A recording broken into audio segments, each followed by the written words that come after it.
No matter how safe you think you are, evil doesn't need an invitation to come through your door. Carla McPhee is a single mom, trying to make a better life for her and her daughter, Caitlin.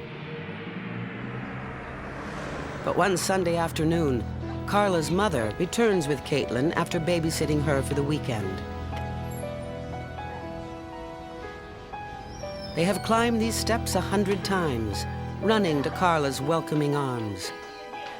They have no idea what horror waits for them inside.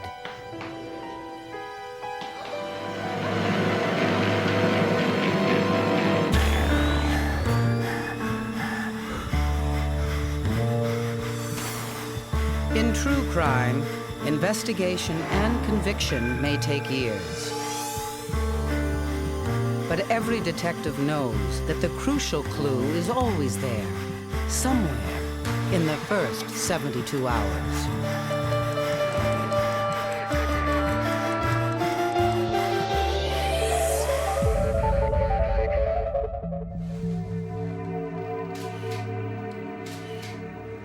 Toronto, 1994. Detective Doug Grady of the Toronto Homicide Squad responds to the discovery of Carla McPhee's body. Grady sees immediately that Carla's been sexually assaulted. Her posterior was up in the air slightly, and her head was almost decapitated with several cuts across the throat with a very, very sharp instrument. Grady notices something unusual about the pattern of blood around Carla's body. The pooling of blood was straight underneath her throat. There was not cast-off blood in directions around the apartment. There wasn't anything on the walls that you'd normally get when somebody who's got a frenzy with a knife. So it looked like she was probably pushed down from behind, and somebody who was very strong or in real control of the victim did this offense. This can only mean one of two things. Either the victim in this case knew the attacker, because nothing was ransacked, nothing seemed to be unusual in the apartment, or she was totally surprised by the attacker.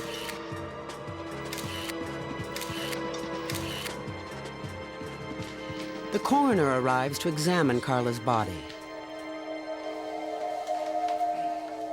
He discovers that she has been anally raped and collects a semen sample for DNA analysis. Grady needs to have a quiet word with Carla's mother. How could she have made herself vulnerable to such a violent attack? Where was she? What was she doing? Who was she with in the few hours before her death? We interviewed the mother. The mother had picked up the child early Friday to have her for the weekend so that the victim in this matter could have a weekend by herself. Carla's mother, Dora, describes her as a loving and devoted mom. She worked and studied hard, dreaming of the day when her certificate as a legal secretary would allow her to build a better life for herself and Caitlin. She says until 4 years ago, Carla was happy, planning her upcoming marriage. But her life was torn apart when her fiancé suddenly died. Unable to cope with the devastating loss, Carla plunged into a spiral of depression that led to a dependency on painkillers and finally alcohol. Most of the time, Carla could keep her demons at bay. But when she felt the pressures building to a breaking point, she'd send Caitlin to stay with her grandmother, just for the weekend, so her daughter wouldn't see her out of control. And this had been one of those weekends. As Grady replaces the photo of Carla's dead fiancé, he makes a discovery. On the mirror in the bedroom, there was a note, and it was a note from somebody who was quite upset. Carla, I left at 1:30 a.m. What happened? Did the beer delivery man have a cure-all drug for you to make you well? Going out with him and leaving me here is a total insult upon me. Think about what you did and how rude your actions were. Call me when the milkman leaves. The handwritten note is signed by someone named Frankie. Who is he? Dora is instantly hostile. Frankie is Carla's current boyfriend who lives nearby. Carla was trying to break free of him.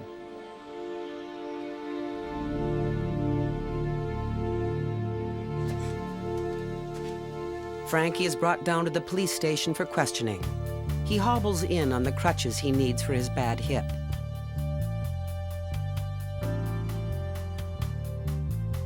Grady wants to know about the note, its jealous tone. Who is the beer delivery man, this milkman, who made Frankie so upset? But Frankie is distracted and often incoherent. This particular person had his own physical problems. He had his own dependencies. He had some drug abuse himself, and he was a recovering addict. What does come out is that Frankie went to see Carla on Friday night. According to him, she had already started her weekend binge. She was drunk and out of control. She was furious that Frankie had not brought any beer with him, so she called her local beer delivery man, the milkman in Frankie's note. Carla sent him off to put the beer in the fridge. She must have left with the guy, Frankie tells Grady. All he knows is that when he came out of the kitchen, she was gone. He was so angry that he took her keys and went home, leaving her locked out of the apartment. 115, 125, 123. About 2:30 Saturday morning, at home in his own bed, he got a call from Carla.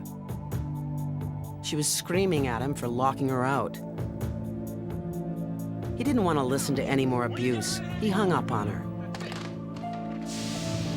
There's only one person who can back Frankie's story.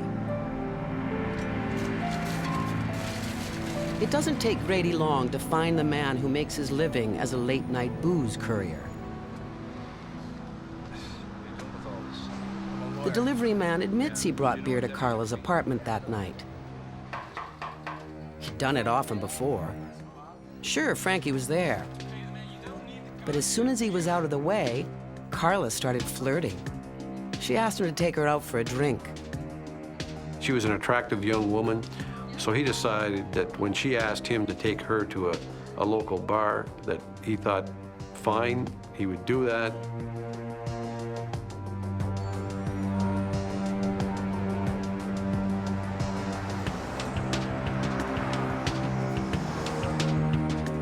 But Carla didn't show him the good time he was looking for. And then she just left him basically at the bar as he walked in.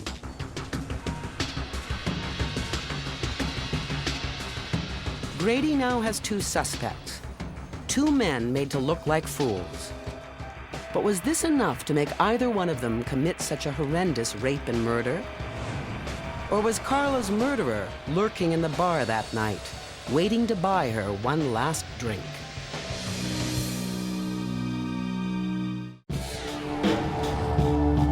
Detective Grady needs to trace Carla's movements the night she was murdered. He canvasses her building. Did anyone see her with Frankie? Who helped her make the phone call? Grady has success with two young women who live in a basement apartment. They did see Carla late that night, and they do have a story to tell. When the victim came back, she couldn't get into her apartment, so she was banging on doors to be let in. Finally, she knocks on the door of a couple of students. She had to call her ex, and she used this phone of the students. Well, they heard from her yelling and screaming and demeaning this person. She's very upset, very irate, because she always left the apartment unlocked. The students wanted to get rid of Carla before she woke the whole building. So one of the girls went to get the super to let her into her apartment.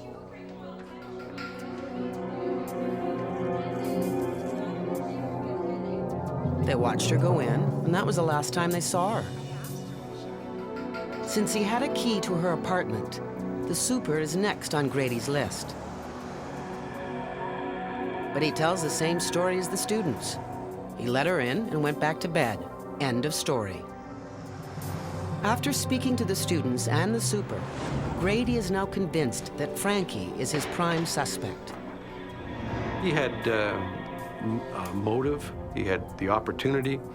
The one thing we didn't know about him of whether he had the means and the strength. Could a man on crutches overpower Carla? Grady brings Frankie back to the station to fill out a questionnaire asking him, where were you that night? How did you know the victim? What more can you tell us? One of the questions is, did you kill this victim? He responded to that by writing, I don't know. That was the second day of our investigation. If I ask somebody, did you do a crime? I expect the answer to be no, I did not, or to be upset that I'm asking the question. Grady immediately digs deeper into Frankie and Carla's past. He finds police reports of abuse on both sides. Get out! So this was truly a volatile relationship that was ongoing and had been going on for about 4 or 5 years. Grady grills Frankie about his answer, I don't know, to the questionnaire. After several hours, it's clear Frankie has no answer. Under pressure to prove his innocence, Frankie agrees to give a blood sample to compare his DNA with the attacker's semen recovered from Carla's body.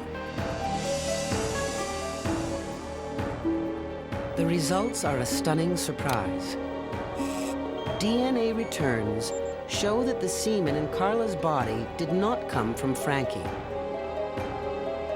But even though Frankie's DNA isn't a match, Grady is sure Frankie is somehow involved in Carla's murder. Why else would he answer, I don't know? Frankie's alibi is checked by other means. Grady subjects him to a polygraph test.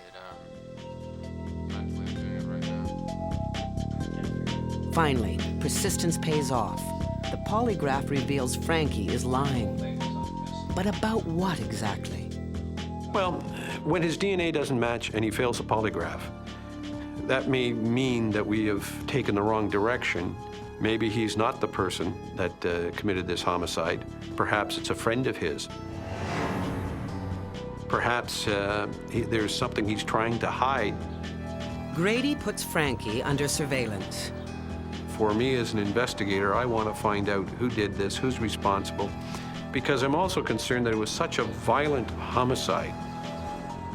I'm concerned that this is not going to be the last one for this particular perpetrator. With no solid evidence to connect Frankie to the murder, Grady casts his net wider, looking for other links to the killing. He collects DNA samples from people that he knows had contact with Carla, the building superintendent, the beer delivery man, men from the bar, and Frankie's drug dealer. But no one is a match for the rapist's DNA. It becomes more and more frustrating that we're not speaking to anybody who's been the donor of the DNA deposit in the victim. After 6 months, the investigation grinds to a halt. There are no new leads, no new suspects, and there has been no DNA hit. Carla's killer is still at large. The case goes cold for 3 years, when suddenly, out of nowhere, comes a break that Grady could never have imagined.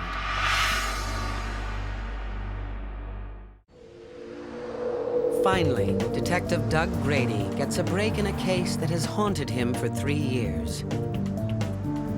In a seemingly unrelated crime, a sexual predator has brutally raped 2 little girls. Fortunately, there was a witness, and the rapist was caught. His semen is submitted for analysis to the Center of Forensic Sciences. His DNA is a match for a sample taken from an earlier crime. Scientists call such an unexpected match a cold hit. Pamela Newell analyzed the results. The results came back to me, and I'm told that there is a hit to spermatozoa from the rectal swab of a young mother who's been raped and murdered in Toronto some years prior to this. That young mother was Carla McPhee. The degree of certainty in that particular case is that you would not expect to see it again in 6 billion people, in the entire population of the world. To Detective Grady, Pamela Newell's cold hit means that Carla's murderer and the child rapist have to be the same person, Anthony Melbourne Lee. And that's the frustrating part in the case, to know that there may have been a way, I don't know what the way is, but there may have been something there that should have caused us to get towards Melbourne Lee before he was able to victimize other people. With Lee as his new prime suspect, Grady can finally let go of his suspicions about Frankie. He now understands Frankie's answer to the question, "Did you kill Carla? I don't know." I now believe the reason he said that is because he truly didn't know what happened and if he was the one responsible. I believe that he was intoxicated quite often during this period of time, and that he was so upset with her, he didn't know if he actually did it or not. Grady starts to build the case against Anthony Melbourne Lee, a career criminal with a long history of violent crimes against women and children. He is diagnosed as a sadistic rapist as well as a psychopath. He scores 39 out of 40 on the psychopathy checklist, making him one of the most dangerous people in the country. We start looking at our suspect now and seeing where we can intertwine him with the victim. Grady looks into the files on Anthony Lee and discovers that 3 years ago, Lee had a temporary address in Toronto. That address is another apartment in Carla McPhee's building. With that knowledge, I went and interviewed him at the facility that he was in custody on these original charges of sexually assaulting 2 young girls. And during that interview, he could have cared less about anything. Lee doesn't try to hide the fact that he was staying with a friend in Carla's building about that time. He often stayed there. Grady digs deeper. How does Lee explain that his semen was found in Carla's body? Lee has a quick answer for that. He remembers Carla quite well. He'd been out front having a smoke when she came staggering home, drunk out of her mind. She liked his smile and invited him up for a drink. Lee was discreet. He says he watched the whole scene go down with Carla being locked out. He waited until the coast was clear before grabbing some drinks and heading upstairs where Carla was waiting. Hey, baby, you there? Lee remembers that after a few drinks, Carla got kinky. She wanted to have anal sex on the love seat. Everything was going great when her boyfriend suddenly showed up. But Lee was cool. He'd been in this situation before and knew better than to ever take his pants off. He jumped up, pulled out the pistol he kept tucked under his waistband, grabbed the drinks, and split while Frankie went crazy in the apartment. Lee took off for Detroit and never looked back. But Carla was alive when he left her. Grady has to consider the possibility that Lee is telling the truth. As much as it was our opinion that the person that did this sexual assault is the suspect, you had to prove it to a jury way beyond just the DNA being there and therefore it's him. We had to show that he had the motive, the deviancy to do this. He had the opportunity. He was there, able to do it. To help him establish the case against Lee, Grady turns to prosecutor Rita Zayed. Together, the two dismantle Lee's story point by point. Mr. Lee gave a story, but the crime scene photographs really contradicted him. Grady and Zayed examine the photographs. They clearly show the cushions neat and undisturbed. No one had sex on the love seat. Grady and Zayed consider how ridiculous Lee's claim is that when confronted by Frankie and holding him at gunpoint, he would bother to stop for the drinks. they analyze and reanalyze Lee's story. They focus on the biggest hole of all and demolish Lee's story with a simple observation that Lee never mentioned, but surely would have seen had Frankie really confronted him that night. The man was on crutches. In court, Grady and Zayed present their theory of what really must have happened to Carla that night. The victim came into her apartment, did not lock the door. She goes to that armchair. She puts on her favorite movie. She's sitting there with her drink, having a cigarette. The suspect, Mr. Lee, walks in, puts a knife to her throat because there is no sign of struggle, forces her on the floor. She is anally raped, and of course, she's almost decapitated. He knew it was wrong to rape women and children. He knew it was wrong to kill someone, but he didn't care. He didn't care. I very rarely think of a homicide case where there's redeeming things in it, where, thank God, something happened. Perhaps the only thing in this case is finally Melbourne Lee is off the streets, and that he's not going to be able to do this to somebody else. The court found Anthony Melbourne Lee guilty of first-degree murder and declared him a dangerous offender. He will spend the rest of his life behind bars.